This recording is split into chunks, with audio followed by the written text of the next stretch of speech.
Chapter 14, Intermission, a looking back. The way we were, or weren't.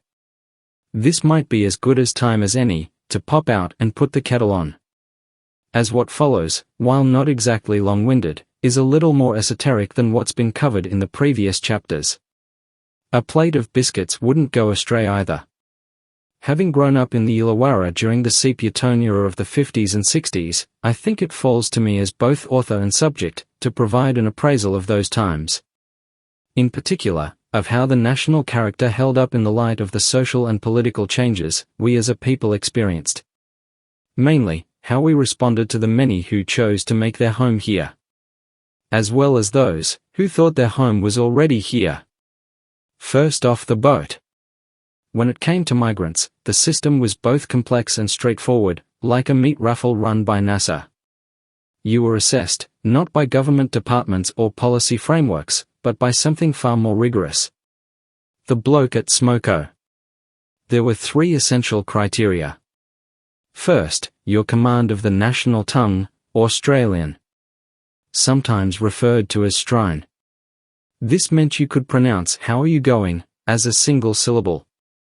Second, your ability to take a joke. This wasn't a test of humor, but endurance. And thirdly, how hard you worked. If you could swing a pick, push a barrow, or re-roof a house in 40-degree heat without so much as a winch, you were definitely on the radar. So once again, endurance. Now, if you ticked all 3 boxes, you were declared dinky die, which is roughly equivalent to being knighted, but with fewer vowels. 2 out of 3 and you were a mate, provided you bought the first round. And if you only managed 1, well, you were still welcome, but someone would eventually ask what football team you followed, and that, of course, was the real test. So again, endurance. I often think the homegrown attitude to new Australians was, if you can take it, then you're welcome to it, mate. Whatever the thinking, a lot of the new arrivals didn't get the welcome they had been promised. But it didn't last too long. Most of us quickly realized we needed them as much as they needed us. Not only that, but the newcomers also cooked good tucker, liked to drink and bet, liked to barbecue, played football, sort of, and went to church once a week. As we occasionally did. After all, if they could take the plunge, then so could we. Bread and butter and duck under the table. The other great definer in Australian life was food. What a family put on a plate defined who and what they were. Most working-class households had a standard 2-course menu. Take it or leave it.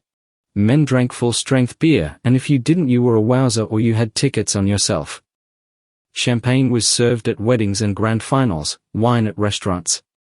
Tea was the social drink, as coffee wasn't served until after World War II. Breakfast was the main meal of the day and could only be taken with a coronary bypass. It nearly always included an egg or 2, or snag. A sausage if you were silly enough. A chop or bacon or baked beans and maybe a fried tomato. All served with lashings of father's favorite or PMU or good old tomato sauce. And toast. Cereals were mostly confined to the radio. Emo ruo, our home. The friends you made started with your neighbors and school friends. Then sport and finally your workmates. Only the professions had colleagues. Your street and the neighborhood were what it was all about. And it was the women who held it together. After all, they were the only ones who knew what was going on. It was their domain.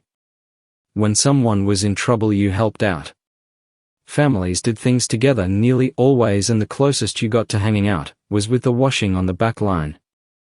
Often when the day was done, families with their neighbors would talk together in the street or over the back fence. And for those who had them, over the phone. Communications was almost entirely face-to-face, not interface. The home was the heart of it. Even some professionals had their office or place of business at home. Hairdressers too. Corner stores and shops abounded. That's where you went to shop. Town was for work or for special errands, excursions, or entertainment. Family entertainment was home-based too. Radio serials, musical programs, comedy, and quiz shows. Oh yes, and card nights. Board games too were highly valued. And then there was television. Overnight it was like we all changed. We had grown used to having other voices in the house with radio. But this was different. It was also American, not just Australian and British. Seeing, as they say, is believing.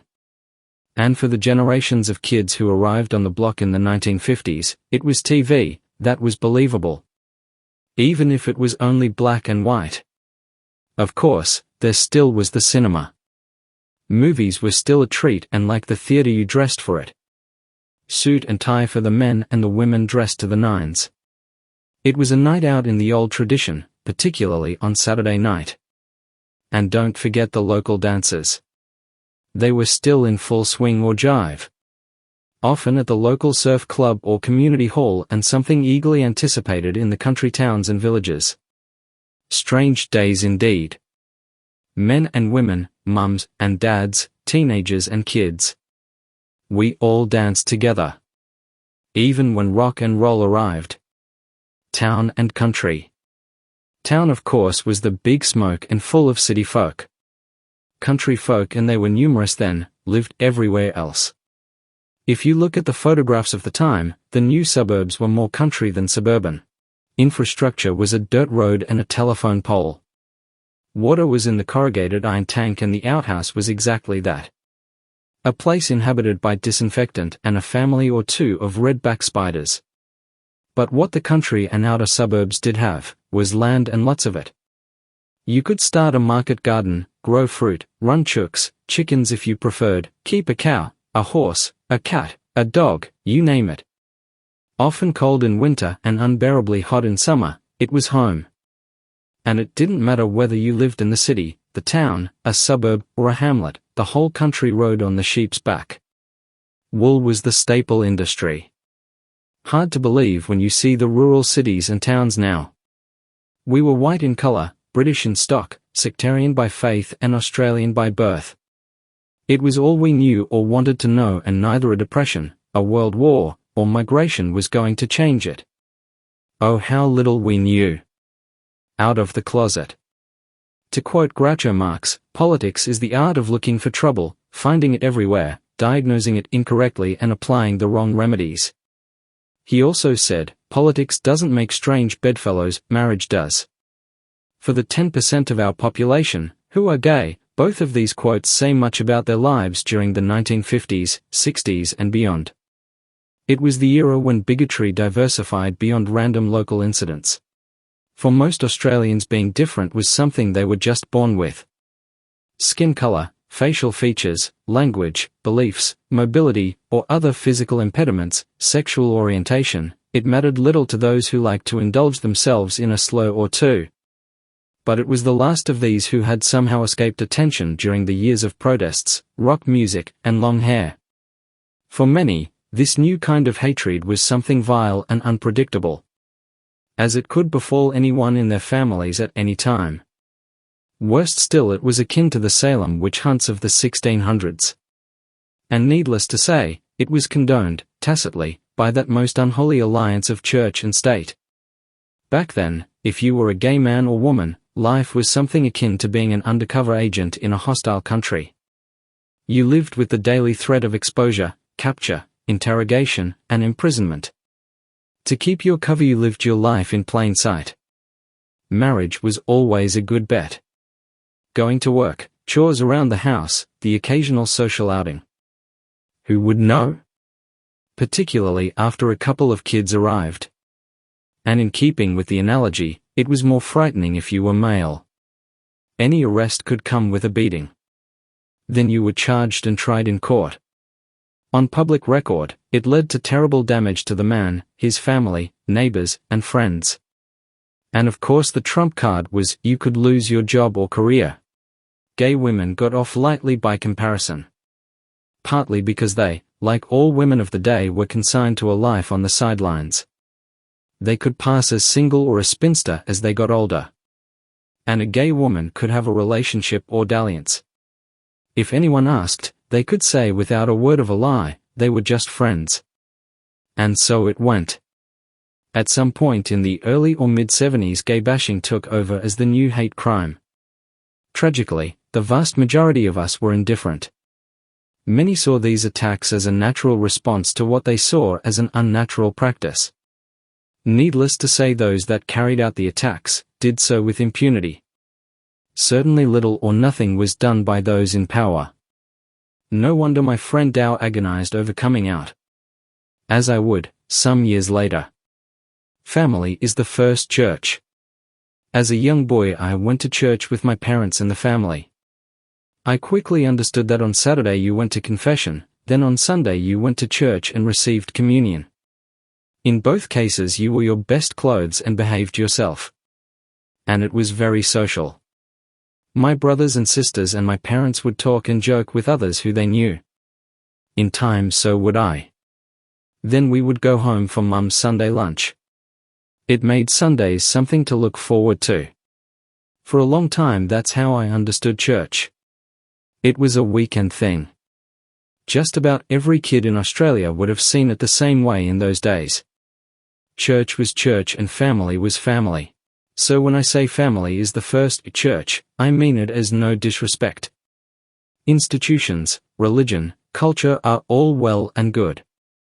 But they are really only window dressing to the main act. And that is raising our children to be the best they can be, both as individuals and citizens. On this I have always believed there can be no compromise. And it's something I was to learn in the hardest of ways. The post-war years saw us slowly disentangle our families from the overlordship of religion and its various incarnations.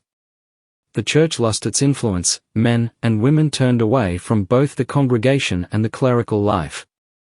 Any business will tell you, you do your best business on Main Street. And during the post-war years religion definitely lost out. 1972. Like most of my peers, I knew little of all these things, back in the day. Like them, I was more concerned with the daily planet of my own life. The real world, the one that existed beyond Rothui Road, beyond St. Paul's and the Catholic Church, was I knew by 1972, a tough gig. And yet the fact that I had made it this far, was due to people, individuals who had to navigate the same tough gig, that I was only just now getting a sense of. People like Sir Edward Hallstrom, Dr. Nix, my father and mother, my siblings, Sister John Francis, Father Harding, schoolmates like Mervyn, Eliana, Gino, and Bernie.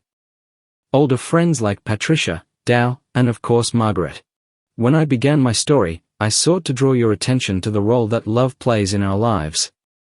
In particular, unconditional love. I hope my telling of the story thus far has done justice to that. Love is what forms us, nurtures and guides us to that time when we become part of the tough gig. But it is unconditional love, I know from experience, that carries us through the adult journey of life. The kindness of strangers, the earth angels, the unseen hands of so many people we often never meet or even know, whose effect on our lives sustains us every day. And it is not beyond the realms of probability that you yourself may have been one of those people. And maybe, I was one of those unseen people for you. So much of what follows is about this. And more.